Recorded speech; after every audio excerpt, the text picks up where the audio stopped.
मेरी बात आज समझ में नहीं आ रही है? 5 साल होने दो आज से, फिर समझ में आएगी बात। सिर्फ 5 साल काफ़ी है। अब पहले की तरह मुझे 10 साल का टाइम या 20 साल का टाइम बोलने की जरूरत नहीं है। ये एसआईपी वालों की तरह बात नहीं कर रहा मैं। 5 साल काफ़ी है। 5 साल में मार्केट देखना तुम कहाँ तुम्हें कैसी दिखेंगी, फिर अफसोस होगा कि काश 22 साल से ज़्यादा सीख लेना चाहिए था।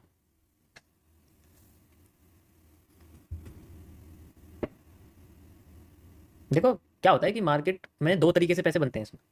एक होता है सिर्फ एक बार चाल चलकर, और एक होता है डेली चाल चलकर। जैसे एक होता है लाइफ की एक ट्रेड चलकर, दूसरा होता है लाइफ की सिर्फ मतलब डेली ट्रेड चलकर। दो तरीके होते हैं इसमें पैसे बनाने के जनरली, ठीक है। और इसमें जो सबसे ज़्यादा जो मुनाफे वाली जो चीज़ होती है ना, वो जनरली आपकी लॉन्ग टर्म ही होती है। लॉन्ग टर्म में सब फायदा देते हैं।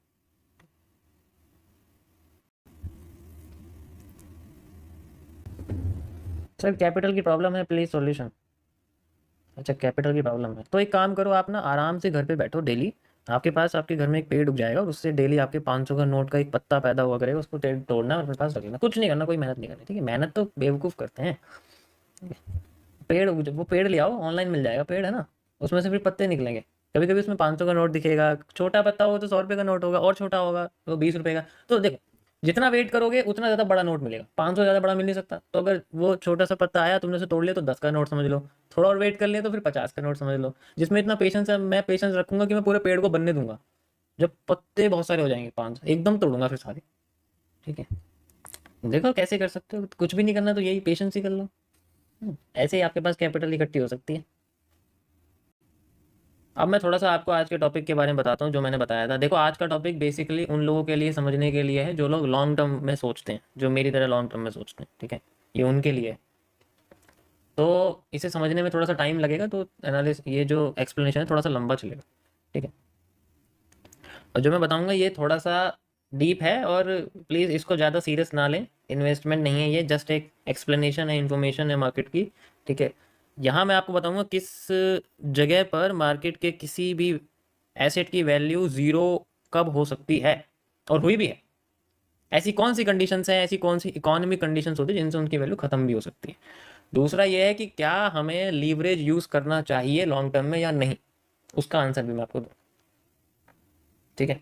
लीवरेज लॉन्ग टर्म में यूज़ करनी चाहिए या शॉर्ट टर्म पे करनी चाहिए, या करनी ही नहीं चाहिए या करनी ही चाहिए, ये दोनों के आंसर मैं इसमें देने की कोशिश करूंगा आपको, ठीक है। मज़ा आएगा सुनने के बाद। चलिए, अब तो ये है जो मैंने आपको बताया। ओके, मैं शुरू करता हूँ आपको सबसे पहले गोल्ड के साथ, ठीक है। हम लोग गोल्ड का इस्तेमाल करते हैं और हम चलते हैं 1 वीक के टाइम फ्रेम पर। देखो गोल्ड और यूएस ऑयल ऐसे एसेट्स हैं जो सबसे पुराने लिस्टेड हैं। यूएस ऑयल तो 1861 का लिस्टेड है, 1860, हमारे दादा के दादा के टाइम का, मतलब पर दादा के टाइम का आप कह सकते हो। सबके लिस्टेड है वो, और लोगों को अब पता चल रहा है उसके बारे में। तो सोचो कितने स्लो हैं हम लोग, क्योंकि हमें इन्फॉर्मेशन नहीं मिली। तो इसलिए हम लोग इन इन चीज़ों में अब जाके इनको हम जब से करते तो शायद हमारे देश में भी बहुत बड़े बड़े हेज फंड होते, ठीक है। हमारे देश में भी दुबई जैसा होता, वो अलग अलग चीज़ें हैं आप कह सकते हैं। तो जितनी इन्फॉर्मेशन जिसको होगी वो उतना ज़्यादा ग्रो करेगा, दैट्स इट। ओके, चलिए शुरू करते हैं। इसका हिस्टोरिकल मूव मैं आपको बताने की कोशिश करता हूँ, how a asset can be used as only for growth. देखो जब भी हम लोग किसी भी एसेट के लॉन्ग टर्म की बात करते हैं ना, पहले मैं आपको थोड़ा बेसिक नॉलेज बताता हूँ उसके बारे में। जस्ट एक मज़ा आएगा सुनने में। बस 15 मिनट दे दो अपने मुझे यहाँ पर, उसके बाद मज़ा आ जाएगा लाइफ के, ठीक है। अरे खुल जा यार, क्यों मेरा 2000 लोगों के सामने बेइज्जती करा रहा है। चलिए,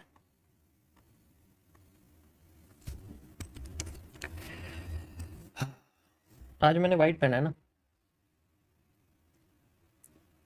ओके अब ठीक है, कलर मैच करना चाहिए यार बोर्ड का कपड़ों से।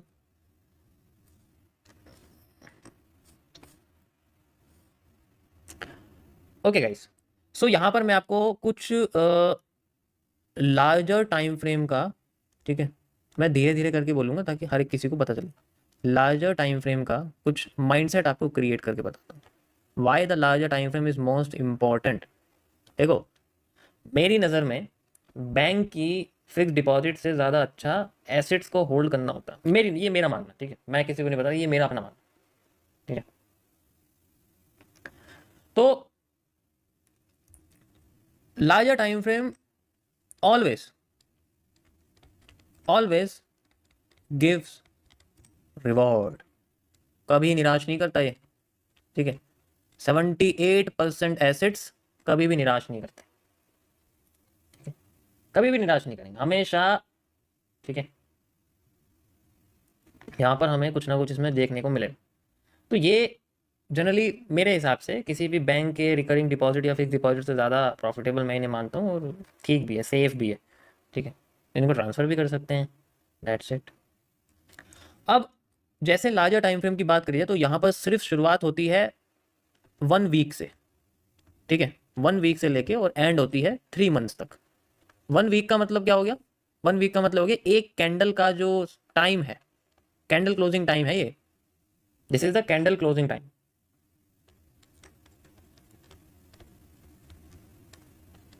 यहाँ लोगों से 1 मिनट की कैंडल वेट करने का समय नहीं है, एक हफ्ते की वेट करते हैं, ठीक है। तो ये जो आपका 1 वीक का टाइम फ्रेम है 3 मिनट्स का, this is also use as a larger time frame analysis, इसके लिए हम इसको यूज करते हैं। अब ये इसकी जो एक एवरेज जो एक एंगल होता है ना, इसमें एंगल पॉजिटिव ही होता जाता है, ठीक है। हमेशा इसमें जो एंगल है वो पॉजिटिव ही होता जाता है। कुछ ऐसे एसेट्स होते हैं जो जनरली नेगेटिव में चले जाते हैं, जैसे एग्जांपल के लिए यूएस ऑयल $0.6 तक गया है, आज वो 60-70 चल रहा है, लेकिन वो $0.6 तक गया हुआ है। लो अब समझो, अगर मैंने इसमें 100 रुपये लगाया तो मेरे 0 हो गए, 99% मेरा बैलेंस 0 हो चुका है, ठीक। तो कुछ ऐसे एसेट्स भी हैं, वो कमोडिटीज में ज़्यादातर ये चीज़ें होती हैं, क्योंकि उनकी सप्लाई डिपेंड करती है, उनकी सप्लाई डिपेंड करती है नेचुरल फिनोमिनन के ऊपर, कि कहाँ निकल रही है, नहीं निकल रही तो कम हो जाएगी, ठीक है, सप्लाई कम हो जाएगी, वैल्यू बढ़ जाएगी फिर उसकी, तो उसके ऊपर। फिर दूसरी डिपेंड करती है उनकी बिक्री के ऊपर, ठीक।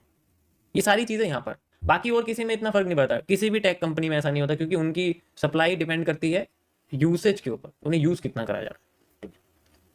सेम यहाँ पर, तो ये जो 1 वीक का टाइम फ्रेम है, जो 3 मंथ्स का टाइम फ्रेम है, सबसे इंपॉर्टेंट होते हैं फॉर लार्जर टाइम फ्रेम। ये हमें एंगल एनालिसिस में यूज़ करे जाते हैं, और सबसे ज़्यादा रिपीटेशन ऑफ स्ट्रक्चर में। और आपको मैं एक चीज़ बता दूं, आज ही के दिन मैंने इसको सबसे पहले फाइंड आउट किया था, आज का ही दिन था, ठीक है, 6 जुलाई 2021, ओके। सो इसलिए मेरे लिए ROS का बर्थडे है चलो, इसमें एंगल एनालिसिस ऐसा होता है कि अगर हमें एक टाइम पीरियड में मार्केट इस तरीके से दिखती है, तो वो कुछ एक टाइम बाद एक एंगल पे फ्लो करती है, फिर टाइम बाद एक एंगल पे फ्लो करती है, ऐसे करते करते ग्रो करती है। आप कोई सी भी मार्केट देख लो, ऐसी ही दिखेगी। कई सारे इसके पार्ट होते हैं कि अगर आपका जो इतना मूव है, ये आपका कितने टाइम में है। जैसे मैंने आपसे बोला कि ये 2 साल में आया है, फिर ये आने वाला मूव शायद 1 साल में आ गया, फिर ये आने वाला मूव शायद आपका 0.5 ईयर में आ गया, और ये 0.25 ईयर में आ गया, मतलब 6 महीने में और 4 महीने में, 6 महीने में, फिर 3 महीने, इस तरीके से ये जो है ना जनरली टाइम के साथ इसकी जो वैल्यू होती है वो बढ़ती है, और टाइम कम हो जाता है उस वैल्यू को और ज़्यादा अटेन करने के लिए, ठीक है। एग्जाम्पल के लिए जैसे मानो मैं आपसे कहता हूँ कि 2008 से और 2018 तक 10 साल में बिटकॉइन की वैल्यू जाके $70,000 गई थी, ठीक है। $10 $70,000, या मैं कह सकता हूँ कि चलो $1,500 से या $2,000 से $70,000 गई, 10 साल लग गए। 2023 को दिसंबर में बिटकॉइन की वैल्यू $15,000 तक पहुंच गई थी, 1 साल में उसकी वैल्यू दोबारा से $1,00,000 चली गई। तो आप देखो, टाइम 10 गुना कम हो गया। हमेशा एसेट का टाइम अपनी ही वैल्यू पे पहुंचने के लिए, अपने हाई पे पहुंचने के लिए समय कम हो जाता है। लॉन्ग टर्म बेस्ट है इसका मतलब, हमेशा लॉन्ग टर्म वाले का फायदा ही होता है, शॉर्ट टर्म वाले का नहीं, तो जनरली क्योंकि उसे पता नहीं है वो जनरली पहले क्या हुआ है उसके अंदर, और हमेशा उसका मूव पहले से ज़्यादा ही आता है। अगर वो एक इंटरेस्ट बेस्ड करेंसी, या आप कह सकते हो कि एसेट जिसमें इंटरेस्ट है लोगों का, एक होता है इंटरेस्ट होना, एक होता है इंटरेस्ट नहीं। अब मैं आपको इसे चार्ट पे लेके चलता हूँ। रिपीटेशन ऑफ स्ट्रक्चर बहुत इंपॉर्टेंट है। यहाँ पर अगर आप देखोगे तो गोल्ड की वैल्यू जनरली एक ऐसा एसेट है जिसकी वैल्यू रिस्की तो होती है, ऐसा नहीं है रिस्की नहीं होती, इसकी भी वैल्यू रिस्की होती है, क्योंकि ये कमोडिटी में आता है। कमोडिटीज की वैल्यू 70 से 80% तक गिर सकती है, रेदर देन स्टॉक्स की या किसी बॉन्ड की या ETFs की, उनकी देखोगे, लेकिन इनकी वैल्यू 70 से 80% तक गिर सकती है, पॉसिबिलिटी है, ठीक है। तो मैं प्रूफ करके भी दिखाऊंगा, लेकिन इनके अंदर एक रिपीटेशन टाइम चलता है, ठीक है। किसी ने मतलब आप ये समझो कि इनके अंदर रिपीटेशन टाइम चलता है। एक स्ट्रक्चर जितना समय लेता है, अगली बार वो स्ट्रक्चर अपने टाइम फ्रेम से बहुत ही कम टाइम में मूव दे देता है। वही वाला करके दिखाता हूँ आपको। 1979 में मार्केट सबसे ज्यादा वॉलेटाइल हुई थी उस वक्त। कब? जब कुछ कंट्रीज में आप देख सकते हो कि सप्लाई बढ़ी थी, एकदम से उनके अंदर खदानें निकली थी, तो सप्लाई बहुत ज्यादा बढ़ी थी, ठीक है। और फिर एकदम से क्या हुआ, वहां पर सप्लाई कम हो गई तो उनकी वैल्यू बढ़ने लगी, तो एकदम वो वैल्यू बूम करी, क्योंकि भाई चीज भी ज्यादा होगी, सप्लाई ज्यादा होगी, तो डिमांड भी बढ़ गई उनकी फिर। इस वजह से यही सेम पैटर्न 2009 में आया। आप देख सकते हो, दिखाई दे रहा है कुछ? मतलब 1979 का पैटर्न 2009 में आया है। कम से कम हो गए 30-35 साल, हो गए 30-35 साल में जाके पैटर्न आया सेम टू सेम। लेकिन क्या उसके बाद अपने ही हाई को तोड़ने के लिए मार्केट ने, अपने ही हाई को तोड़ने के लिए क्या मार्केट ने अपने कितने दिन लगा दिए? आप देख सकते हो, आपको कितने दिन लगा दिए मार्केट ने? 10,000 दिन लगा दिए। मतलब 10,000 दिन तो बहुत होते हैं, ठीक है, इतने में तो निपट जाता है बंदा। अब क्या हमें इतना ही टाइम दिखेगा? समय बढ़ गया, वॉल्यूम बढ़ गया, तो इसका करीब आधा या फिर आधे से भी और कम, जैसे मैंने आपको बोला है, तो आधा क्वार्टरली इस तरीके से जो है यूज हो जाए। तो वी कैन सी कि मार्केट अपने हाई को तोड़ने के लिए लाइक दिस, ये अपना हाई है और जहां से इसका एरिया बना हुआ है, जहां तक लो आप कह सकते हो, ठीक है, हाई को तोड़ा है एंड हाई से क्रिएट हुआ है लाइक दिस। यू कैन सी अपने ही हाई को तोड़ने के लिए मार्केट ने अपना समय आधा लिया है। अगर आप देखोगे मतलब करीब करीब थोड़ा सा कम ही लिया है, आधे से भी थोड़ा सा कम लिया है। This is how we can. तो अब अगर दोबारा ऐसे पैटर्न बनता है तो वो और कम लेने की कोशिश करी, और भी ज्यादा आधा कम लेने, लेकिन ग्रोथ हमेशा पॉजिटिव साइड ही है। आप देखो इसमें लोअर लो टूटने का कोई मतलब नहीं होता, हायर हाई टूटने का ज्यादा मतलब होता है। अब ये ऐसी करेंसीज हैं जिनमें लीवरेज नहीं यूज कर सकते। मेरे हिसाब से इसमें लॉन्ग टर्म लीवरेज नहीं यूज कर सकते। रीजन ये क्योंकि इनकी वैल्यू 50% तक गिर जाती है। मान लो मैं 1:2 ले रहा हूँ। लीवरेज का मतलब समझते हो सभी? लीवरेज का मतलब क्या होता है? जानते हो क्या होता है लीवरेज का मतलब? पता है? लीवरेज का मतलब होता है आप कितने परसेंट लेना चाहते हो, अगर मार्केट इतना उठती है उसका कितना आपको अपनी साइड से चाहिए। पहले इस चीज को समझो, लीवरेज क्या होती है। लीवरेज का मतलब होता है बेनिफिट। मैं एक काम करूं मेरे 10 हो जाए, मैं एक काम करूं मेरे 5 हो जाए, इसके हिसाब से बेनिफिट कहते हैं। जैसे एग्जाम्पल के लिए मेरे पास गोल्ड है, गोल्ड का आज पूरे दिन में 1% पॉजिटिव मूव आया, लेकिन मैं बैलेंस का 1% मूव नहीं चाहता। मैं चाहता हूं मेरा बैलेंस 5% मूव करे, तो मैं रेशियो 1:5 ले लूंगा। This is my leverage ratio 1:5। This is how we can use, इसी तरीके से यूज करते हैं। लेकिन जब लॉन्ग टर्म की बात आती है ना, तो नहीं कर सकते, क्योंकि मार्केट 50% नीचे गिर गई, मेरा बैलेंस 1:2 के रेशियो में भी 0 हो जाएगा, हम उसे यूज नहीं कर सकते। तो इन कमोडिटी में तो बिल्कुल नहीं लगता मेरे हिसाब से, कमोडिटी में लीवरेज नहीं होनी चाहिए, because its value can be decrease to 40-50%। You can see 45% तक नीचे गई हुई है। तो हिस्ट्री यही बताती है मेरे हिसाब से कि लीवरेज नहीं यूज कर सकते इसमें। ठीक, समझ आया? Leverage is based only for the long term. Short term में क्या है, वो तो अलग है, इंट्राडे वाला तो कॉन्सेप्ट ही अलग है, वो तो आज के टाइम में है, ठीक है। उसके बाद ये सेम पैटर्न आपको देखो यहां देखने को मिला, सेम है, टाइम थोड़ा ज्यादा लगाया है वो मैं कह सकता हूं, बट पैटर्न लगभग सेम है, सेम बिल्कुल ऐसा ही। उसके बाद मार्केट ने अपना फिर से जितना टाइम था उसको फिर से आधा कर दिया एंड देन फिर मूव दिया, और हर बार अपने मूव को बढ़ाया ही है, ठीक है, हर बार अपने मूव को बढ़ाया ही है। यू कैन सी, तो टाइम कम, मूव डबल। इफ आई से आपसे मैं ये कहता हूं कि चलो मान लो मेरे मेरे पास यहां से लेके यहां तक का ये एरिया था, ठीक है, उसके बाद मार्केट ने अपना समय आधा कर दिया, ये देखो आधा कर दिया। This is the 50% time. अगर 50% टाइम कर दिया तो मुझे डिमांड भी डबल चाहिए फिर। If the range is half then I demand double for it, ठीक है। एक तो ये, ठीक है, यहाँ से अगर आप देखोगे यहाँ से शुरू होगा, ब्रेकआउट यहाँ से हुआ है, तो मूव भी यहीं से मेजर होगा। यू कैन सी यहाँ से, सॉरी यहाँ से ले लो या यहाँ से ले लो, मैं यहाँ से लगा रहा हूँ, चलो ठीक है। And then we have this exact same, और मार्केट यहाँ तक पहुंच भी गई है, थोड़ा सा ही मूव बचा हुआ है, अगर आप देखोगे तो फुल मूव है। तो अगर टाइम कम, move double, larger time frame की कहानी। अब ये तो चलो एक अलग चीज होगी, इससे ये प्रूव होता है कि किसी भी कमोडिटी की वैल्यू बहुत कम हो सकती है, तो मैं इसमें लिवरेज नहीं यूज कर सकता larger time, but they grow. And अगर किसी भी कमोडिटी की वैल्यू कम होती है, दैट मीन्स लेयरिंग के बारे में सोचा जा सकता है जनरली, ठीक है। एंड एक स्पेस वाइज हम लोग ड्रैगन को इस्तेमाल कर सकते हैं, जो जो ड्रैगन के बारे में जानते हैं जनरली, ठीक है। तो वो सारी चीज़ें हैं इसके अंदर जनरली, ताकि हम इसमें एवरेजिंग जनरली हो सके, but it's simple as okay अब ये 100 रुपये इन्वेस्ट करने वालों के लिए तो नहीं होती, ऑब्वियसली बात, 100 रुपये में क्या रिटर्न देगा। ये उनके लिए है कि हाँ मार्केट ने अगर 20% रिटर्न दिया है या 5 साल में 10 साल में दिया है जनरली, तो this is how a asset is fix deposited, इसको हम फिक्स डिपॉजिट कहते हैं जनरली। यही होता था पहले, पहले के समय में इसी को बोलते थे। जब ये लंबे लंबे टर्म में निकल के आते थे ना बाहर, बहुत बड़ा रिटर्न मिलता था इस तरीके से। मैं तुम्हें एक्सपीरियंस बता रहा हूँ, पर्सनल तो नहीं, फैमिली पर्सनल तो नहीं बता रहा, लेकिन हाँ एक एक्सपीरियंस के हिसाब से बता रहा हूँ मैं जनरली। ये गोल्ड की कहानी है, just a story, not any more than story. अब मैं लेके चलता हूँ आपको दूसरी कमोडिटी के पास, जिसकी हालत ऐसी है कि रोना आ जाएगा देख के आपको। This commodity is very very risky in long term. इसको कभी भी लॉन्ग टर्म में मुश्किल ही करा जा सकता है, क्योंकि इसकी हालत ऐसी है कि इसे शॉर्ट टर्म पे ही इस्तेमाल कर सकते हैं। सो बड़े टाइम फ्रेम के लिए लॉन्ग होल्डिंग्स में ये बेकार है। मैं आपको बताता हूँ इसका मतलब क्या होता है, ठीक है। मैं कोई हेट नहीं फैला रहा, मैं आपको रियलिटी से रूबरू कर रहा हूँ। इसका मतलब है कि अगर कोई चमक किसी बिल्डिंग में अभी नई नई आई है, या उसके जैसी कई सारी बिल्डिंग किसी एक जगह पर चमक रही है, वो तब तक चमक रही जब तक ये है। जिस वक्त ये जीरो हो गया, उस वक्त उन जगहों की चमक खत्म हो जाएगी। फिर वहां जो लोग जा रहे हैं ना, वहां वापस आएंगे दौड़ते हुए। देखिए बस इतना ही मैं कहना चाहता हूँ। इसमें लार्जर टाइम फ्रेम नहीं यूज़ कर सकते, इसमें सिर्फ larger time frame for a quarterly या मिनिमम टाइम के लिए ही इस्तेमाल करा जा सकता है। जैसे 4 आवर है, ठीक है, जैसे 8 आवर है, 12 आवर है जनरली, उसके लिए आप कह सकते हो। अब इसकी वैल्यू देखो आप, अगर जस्ट इमेजिन मेरे पास यहाँ पर एरिया था और ये कहाँ तक आ गई 77%। अब जैसे बताया 77%, 30 रुपये बचेंगे। अगर 100 रुपये लगाऊं मेरे पे 30 रुपये बचेंगे। अभी तो मैं लीवरेज भी यूज़ नहीं कर रहा, वरना मैं डेबिट में मैं पता नहीं कितने डेप्थ में चला जाऊंगा अगर मैंने इसमें लीवरेज लगा दी मान लो किसी के कहने से। And if this continues then the balance is 101% minus में चल रहा है, मतलब 100% नीचे आ गया। एक ऐसा जो ग्लोबली है उसकी वैल्यू जीरो आ गई, तो we can not use it. Obviously बात है, पहले से कुछ लोग वहीं रुक जाएंगे जैसे ये नीचे की नीचे इतना बड़ा फॉल है, ठीक है। चलो ये तो मैं कह रहा हूँ कि ये तो 2008 की स्टॉक मार्केट का फॉल है, हम इसे कह सकते हैं यूएस मार्केट का, ठीक है। इन्फ्लेशन या फिर आप मतलब रिसेशन बहुत तगड़े वाला था उस वक्त, लेकिन बट कोई ग्रोथ है नथिंग। यही ग्रोथ अगर तुम यूएस मार्केट की देखोगे ना, तो तुम्हें मजा आ जाएगा देख के। सेम चीज,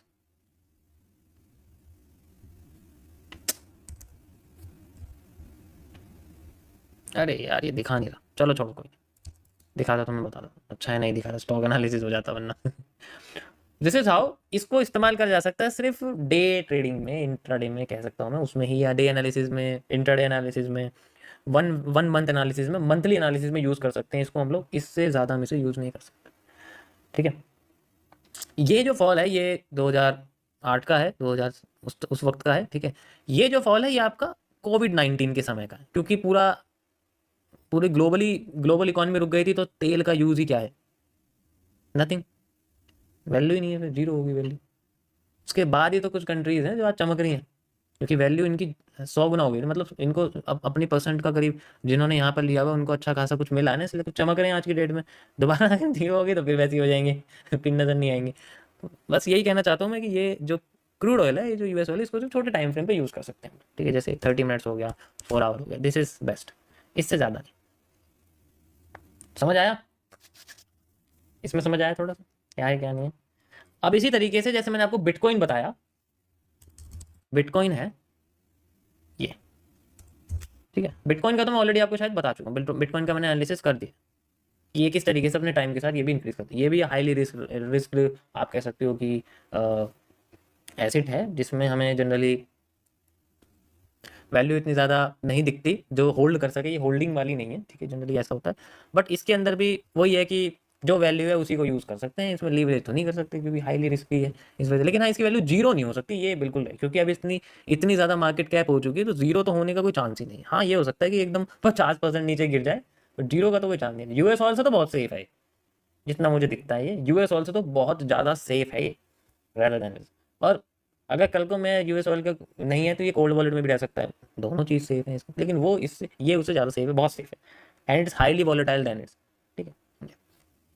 अब बात करते हैं इसी के भाई की, 2017 में जो आए थे इथेरियम की। इथेरियम 2017 में लॉन्च हुआ था सितंबर में, और ये भी सेम उसी का ही है। ये भी आप कह सकते हो कि ये भी हाईली रिस्क की है लॉन्ग टर्म के हिसाब से। आप खुद देखो लॉन्ग टर्म में कितना रिस्की होता है चीज़ों को। ये नए नए एसेट्स हैं, बैंक क्यों मना करते हैं इनको? कभी कभी देखा है सरकार क्यों मना करती है कि भाई तुम ऐसे एसेट्स को यूज़ मत करो जो सेंट्रलाइज नहीं है। इसलिए तो नहीं करती है क्योंकि उन्हें पता है कि हमारा जो जो बड़े बड़े लोगों की थिंकिंग होती है वो लॉन्ग टर्म होती है, ठीक है। जो ये होती है ना लॉन्ग टर्म वाली थिंकिंग होती है, तो वो लॉन्ग टर्म के हिसाब से डिसीजन लेते हैं। कोई भी सेंट्रल बॉडी किसी भी देश की बेवकूफ़ नहीं होती कुछ को छोड़कर कि वो किसी भी चीज़ को ऑथोराइज कर देगी और आप चलो, क्योंकि अगर उन्हें उनका फ़ायदा है तो ठीक है, अगर वो जनता का फ़ायदा देख रही है तो वो नहीं करेंगी, वो अलाउ नहीं करेंगे। उन्हें पता है जनता तो लुटा देगी पैसा, जनता का क्या है, ठीक है। वो तो 10 रुपये की टीम बना के अपने आप को करोड़पति बनाने की कोशिश करती है, तो फिर भी अगर अलाउ कर दिया पता नहीं क्या कर देंगे। ऐसे ही वो थोड़ा बहुत वो रहता है। अब जैसे नॉर्मल स्टॉक मार्केट की अगर हम बात करोगे ना, उसमें तो उसमें यह है कि वो कंट्रोल्ड है, उनके हाथ में वो लिक्विडिटी कंट्रोल है। If it is down then they can push. Example के लिए तुम कोई भी देख लो, कोई भी इंडेक्स देख लो, ये इंडेक्स है हमारे देश का इंडेक्स है, बताओ ये कब तुम्हें मार्केट में, कब तुम्हें ये मार्केट में 70% डाउन दिखा, बताओ कितना समय हो गया इसको, कब दिखाए 70% डाउन? लास्ट 40% है। इट्स नॉर्मल क्योंकि क्रैश के टाइम का है वो, कोविड में तो सबकी वैल्यू गिरती, बट नहीं हो सकता ना क्योंकि कंट्रोल्ड है, कोई भी कुछ भी कंट्रोल होता है अच्छे तरीके से, समझ आया। तो अलाव वही होता है जिससे लॉन्ग टर्म में फायदा मिल सके और लॉन्ग टर्म में नुकसान ना करे, सरकार उसी के साथ रहती है, ठीक है। ऐसे लोग गालियां देते हैं सरकार को, बट कुछ कुछ चीज़ों में यार अच्छा मान लिया करो। स्टॉक मार्केट में तो मैं कह सकता हूँ कि our government is the best. सरकार हमारी सबसे बढ़िया है क्योंकि उन्हें पता है कि उन्हें कैसे बचाना है लोगों का पैसा और किस तरीके से ग्रो करनी है, ठीक है। हमारी इकॉनमी सिर्फ इतनी सी नहीं है, दूसरी बाकी सिटीज़ की तरह, दुबई की तरह इतनी सी इकॉनमी नहीं है, ठीक है। जैसे मैं आपको बताता हूँ, दिल्ली में जो रहते हैं, दिल्ली से मुरतल तक की इकॉनमी दुबई की है, आप ये समझ लो, इतना सा एरिया बस उसका। ये पूरे देश की नाखून के बराबर भी नहीं है, ठीक है। तो बहुत कुछ सोच के करना पड़ता है जनरली, आप समझ सकते हैं, ठीक। वो अलग बात है कि अ, चलो चलो वो कभी और किसी चीज़ में बात करेंगे। सो इसीलिए इन सब में तो लॉन्ग टर्म का कोई मतलब नहीं है, बट लार्जर टाइम फ्रेम में अगर इनको हमें सॉल्व करना है तो we can only use basic support and resistances, ठीक है। इनके अंदर हम लोग रेजिस्टेंस यूज कर सकते हैं। देखो जो डिसेंट्रलाइज एसिड्स होते हैं उनके अंदर रेजिस्टेंसेस ज़्यादा यूज होते हैं रेदर देन सपोर्ट। ध्यान से समझना मैं क्या कह रहा हूँ। सपोर्ट का मतलब क्या होता है कि मार्केट में पुश ही आता जा रहा है तो हम सपोर्ट ही यूज कर सकते हैं, जैसे गोल्ड हो गया, जैसे स्टॉक मार्केट हो गई। लेकिन जो डिसेंट्रलाइज मार्केट होते हैं उनमें रेजिस्टेंस ज़्यादा यूज होते हैं क्योंकि मार्केट हमें डुबाती रहती है। XRP देख लो आप, XRP दिखाऊं, you can see the XRP, ये देखो ध्यान से, रेजिस्टेंस से ज्यादा यूज दिखेंगे आपको रेदर देन सपोर्ट। किसी की वैल्यू इतनी है तो फिर जीरो, फिर किसी की वैल्यू इतनी है फिर जीरो, समझ आया। ये पूरा का पूरा कॉन्सेप्ट है इस तरीके, इसलिए डिसेंट्रलाइज मार्केट को अलाउ नहीं करते। They can only treat as a short term gain, short term very very short term gain वाला है, ठीक है। समझ आया, दैट्स इट। हर किसी की किस्मत में IPO नहीं आता ना, बस ये समझो। IPO आने लग गया तो फिर अजी 20 रुपये का IPO मिला है, आज 2000 चला गया है, क्या बात है, 200 गुना रिटर्न मिला है। फिर वो बंदा एकदम निकालेगा नहीं उसे, अब कहेगा अब तो मेरे ऊपर जाने तक ये शेयर रहेगा, ऐसे नहीं छोड़ूंगा मैं इसको। अगर मैंने IPO ले लिया और मेरा अगर ये 2000 हो गया तो 20 रुपये आएगा तभी निकालूंगा, नहीं तो निकालने का नहीं उसे, वो बकाया आएगा कोई बात नहीं। बट वही है, पहले आओ पहले पाओ वाला। ओके, अब तो और भी छोटा हो गया, जैसे मीम कॉइन सुनते होंगे आप। मीम कॉइन में ऐसे होता है, मैं आपको दिखाता हूँ कैसे स्कैम चलते हैं मीम कॉइन। एग्जांपल के लिए आपको बचाने के लिए भी थोड़ा बहुत बता देता हूँ मैं, ठीक है। ध्यान रखना ये चीज़। अभी अ, जैसे आप कोई भी मेरी लाइव स्ट्रीम पे जाओगे, मेरी या किसी की भी लाइव स्ट्रीम पे जाओगे ना आप,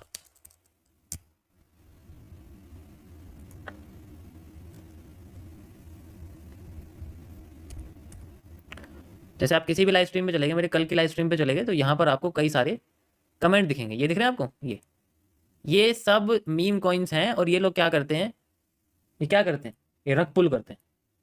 ये आपसे बोलेंगे जाके कॉइन को खरीद लो, ये $1 मिलियन हो जाएगा, ये $1 हो जाएगा, $3। जैसे आपने पैसा लगाया, ये अपना पैसा या आपका पैसा अपना पैसा निकाल के कॉइन जीरो कर देते हैं।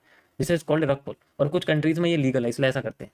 तो स्पैम कमेंट्स हैं, इनको कभी मत यूज़ करना। ये जो भी आते हैं ये सबके उस पर दिखेंगे, अच्छे से अच्छे यूट्यूबर्स के उसमें आपको दिखेंगे, तो इससे दूर रहना। ये वही चीज़ है, ये मीम IPO बोलते हैं इसको एक तरह से, लेकिन ये टोटल इलीगल है। पैसा चला गया तो सरकार भी रिकवर नहीं कर पाएगी। तो ये कई सारे देखो भरे पड़े हैं, ये जहाँ देखोगे ना आप, ये देखो भरे पड़े हैं।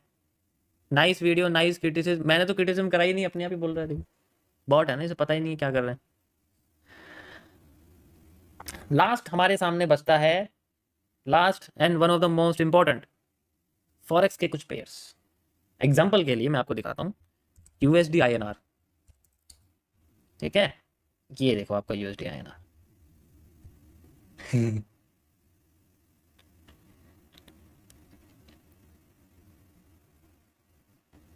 जो कंट्रोल में है ना, जो गवर्नमेंट के कंट्रोल में होती है, जो सेंट्रल अथॉरिटी कंट्रोल में होती है, उसे जीरो नहीं होने देंगे सीधे। करेंसी का तो करेंसी है, ठीक है। मैं अगर आज कल को 12 रुपये डॉलर पे खरीदता और आज मैं 80 पे बेचता, तो लॉन्ग टर्म में देखो ना क्या फायदा मिल रहा है। मतलब ये वही चीज़ है, ये फॉरेक्स ट्रेडिंग हो गई एक तरह से, जिसमें मैं छोटा देख रहा हूँ और बड़े पे बेच रहा हूँ। ये फॉरेक्स ट्रेडिंग हो गई एक तरह से कि अगर मैं 1973 उस वक्त अगर मान लो कर रहा होता कोई, हमें लगता है यार बहुत महंगा चल रहा है 8 रुपये, क्योंकि उस वक्त 8 रुपये बहुत होते थे, ठीक है। लोगों की करीब 800-900 रुपये की शायद सैलरी हुआ करती थी। मैं आपको दिखाता हूँ, टाइम दिख रहा है आपको, ये डायनासोर दिख रहा है, इसका मतलब है इससे पीछे नहीं है कुछ भी डेटा। तो 1970 की बात है, 1977 की बात है, हर्षद मेहता से पहले की भी टाइम की बात है। तो उस वक्त बड़ी वैल्यू होती थी उन छोटे छोटे चीज़ों की, ठीक है। आज 80 रुपये की वैल्यू है, $1 है। अभी अगर मैं $1 बोल दूंगा, 80 बोल दूंगा, तो कुछ लोगों को ऐसा लगेगा यार 2 समोसे आ जाएंगे, एक पेप्सी आ जाएगी। उस वक्त ऐसे ही लगता था, पहले भी यही था, 2 समोसे आ जाएंगे, एक कोका कोला आ जाएगी। सेम आज भी है, कोई फर्क नहीं है, बस लोग उस वक्त लगाने नहीं चाहते थे। जब जब मार्केट उठी तब अमाउंट नहीं था, आज मार्केट इतनी, आज अमाउंट नहीं है। तो वो सेम चीज़ है, थिंकिंग सेम है। फिर ये कुछ टाइम बाद ये सांप और बड़ा हो जाएगा ना, देन फिर लोग फिर लाइक फिर से यही सोचेंगे यार काश यहाँ होता, नहीं तो यहाँ चल रहे थे। सेम चीज़ है, मतलब ज़्यादा कुछ फर्क नहीं है आप कह सकते, but these are forex, these are highly controlled. Forex currency highly controlled होती है, these can be used as a leverage. Only forex market can be used as a leverage. इसलिए कुछ ही पेयर्स अलाउड है, यूएसडी आईएनआर है, GP INR है, हमारे देश में तो इतना, बाकी सब कंट्रीज में अलग अलग होते हैं, ठीक है। कोई सी भी करेंसी देख लो तुम दुनिया की, यूएसडी जेपीवाई, ठीक है, यू कैन सी। इनकी तो वैल्यू ही खराब है, इनकी क्या बात करें। अब देखो, सबसे इंपॉर्टेंट चीज बताता हूँ मैं तुम्हें। गवर्नमेंट ने कोई भी ऐसी करेंसी नहीं अलाउ कर रखी जिसके साथ आईएनआर का पेयर ना हो। कोई सी भी पेयर देखोगे ना, सबकी तुम्हें ग्रोथ दिखेगी, ऐसे नहीं दिखेगी हालत। उसके अलावा जितनी भी करेंसी है उनको अलाउ नहीं कर रखा, क्योंकि लॉन्ग टर्म में उनकी वैल्यू डिक्लाइन हो सकती है। GBP INR you can C easily, तुम्हें सारी करेंसी वही मिलेंगी जिनकी वैल्यू इंक्रीज हो सकती है, जिनमें मतलब हमें रिटर्न मिल ही सकता है, कहने का मतलब ये। यूएसडी आईएनआर हो गया, जेपीवाई आईएनआर देख लो, जेपीवाई आईएनआर है। तो अरे ये क्या लगा दिया, कैन सी लाइक दिस। इसकी तो वैल्यू ही कम है, बट इट इज़ नॉट कि वो अपने जीरो पे आने की कोशिश करी। समझ आया? ये बस मैं आपको इन्फॉर्मेशन दे रहा हूँ कि क्या क्या है, क्या क्या नहीं है, दैट्स इट। तुम्हें क्या लगता है सरकार बेवकूफ़ है? सरकार नहीं, ये सेबी की बात कर रहा हूँ, सेबी आरबीआई की। बहुत लोगों से 100 साल आगे सोचते हैं वो, तभी तो किसी चीज़ को अलाउ करते हैं, किसी चीज़ को नहीं अलाउ करते हैं। फिर वही है कि अगर बंदा दिमाग लगाए तो पैसा बना भी लेता है, अगर तुम अलाउ करो वही। लेकिन हर कोई लगा नहीं सकता ना, हर किसी के पास इतने अच्छे कंसल्टेंट नहीं होते, हर किसी के पास इतनी जो रिसोर्सेज नहीं होते, लोगों के पास लैपटॉप नहीं है ट्रेड करने के लिए। फिर वो ऐसी मार्केट को कैसे यूज़ करेंगे जो खुद ही लॉन्ग टर्म में नहीं चल पा रही है, ठीक है। समझ आया? जस्ट मैं आपको इन्फॉर्मेशन बता रहा हूँ सारी चीज़ों की, कौन कौन सी चीज़ कैसी है क्या नहीं है। मैं तुम्हें कोई एडवाइस नहीं दे रहा कि इसे खरीदो, इसे बेचो, कुछ नहीं, नथिंग। जस्ट किस मार्केट में क्या क्या होता है और क्या हो चुका है उसको मैंने एक्सप्लेन किया आपको लॉन्ग टर्म के एनालिसिस के बेसिस, ठीक है। और किस मार्केट में क्या लीवरेज होती यूज़ करी जा सकती है, किस मार्केट में नहीं यूज़ करी जाती, दैट्स, ठीक है। जिसके साथ रिलेशन देश के खराब है, लॉन्ग टर्म में वो खराब है। जिसके साथ देश के रिलेशन अच्छे हैं वो लॉन्ग टर्म में अच्छा है, दैट्स इट, ठीक है, दैट्स इट, यही, ठीक है। तो आपको क्या लगता है यार, मतलब ये फिर शॉर्ट टर्म वाले पेयर हो गए ना, देखो ना, ये शॉर्ट टर्म वाले पेयर हो गए। ये वो करेंसी जिसकी वैल्यू गिर ही रही है। अब बताओ, फॉरेक्स पेयर है ये, और 1971 से इसकी वैल्यू जीबीपी यूएसडी की वैल्यू गिरी रही है, लेकिन लोग इसको ज़्यादा टाइम में यूज़ नहीं कर सकते, फिर से शॉर्ट में टाइम फ्रेम में यूज़ करते हैं, जैसे 4 आवर में यूज़ करते हैं, ठीक है, या 30 मिनट्स में यूज़ करते हैं। वो एरिया होता है। आप देखो ये छोटे टाइम फ्रेम में अच्छा दिखेगा, क्योंकि इनकी वैल्यू छोटे टाइम में ज़्यादा होती है, इसलिए इनको यूज़ करते हैं। पर जो लॉन्ग टाइम के बारे में सोच, आज मैं सिर्फ लार्जर टाइम फ्रेम में बात कर रहा हूँ, मैं शॉर्ट टाइम फ्रेम इंट्राडे वालों की बात नहीं कर रहा, मैं इंट्राडे, क्वार्टरली, हाफ क्वार्टरली, ठीक है, 4 ईयर 5 ईयर वाली बात नहीं कर रहा, मैं आज बड़े टाइम फ्रेम की बात कर रहा हूँ। तो बड़ा टाइम फ्रेम होता है एक तरह से ये। समझ आया? तो सेबी की बात मान लिया करो, आरबीआई की बात मान लिया करो, गलत नहीं कहते वो लोग, लॉन्ग टर्म के हिसाब से बताए। लेकिन हाँ, शॉर्ट टर्म के बारे में अगर हम बात करेंगे तो ठीक है, कोई प्रॉब्लम। शॉर्ट टर्म की बात अलग है। शॉर्ट टर्म की तो मैं पिछले 360 दिन से ही बता रहा हूँ। वो तो अलग चीज़ है कि हाँ भाई, एक रिवर्सल मिला 3 कैंडल में मूव आ जाएगा, डेट सीट, ठीक है। और अगर नहीं है तो फिर बाद में हमें उसको और लंबा लेना पड़ेगा मूव को, और थोड़ा बहुत देख सकते हैं वो रिस्क रिवॉर्ड के हिसाब से। समझ आया? That's it. ये था गाइस आपका थोड़ा सा ओवरव्यू, किस कमोडिटी में क्या वैल्यू है, किस में लीवरेज है, किस में नहीं है, ये मैंने सारी आपको आज इन्फॉर्मेशन दे दी। And always we have to use those market which have a trend like this, like index market, like commodity market में भी वही जिनकी वैल्यू टाइम के साथ सही जाती है, जो इतने ग्रो नहीं करते, इतना डिक्लाइन नहीं करते कि। दैट्स इट, यही कहना चाहूँगा। और हर 5 साल में एक क्रैश आता ही है, ठीक है, हर 5 साल में एक क्रैश आता है या 10 साल में क्रैश आता है। जैसे जैसे समय बढ़ेगा गाइस, क्रैश आने की जो टाइम है वो कम होता चला जाएगा। मतलब जैसे पहले 10-10 साल में एक बार क्रैश आता था, मार्केट गिर जाती थी, फिर 10 साल बाद मार्केट स्मूथ चल रही है, कोई प्रॉब्लम नहीं। अब ऐसा नहीं है, अब किसी भी कंट्री में कभी भी वॉर हो जाता है, तो कभी भी क्रैश आने की संभावना बहुत जल्दी होती है। मतलब हमारे लिए डिस्काउंट है वो, आप ये समझो, हमारे लिए डिस्काउंट है वो। सेम चीज हमारी इसमें होती है।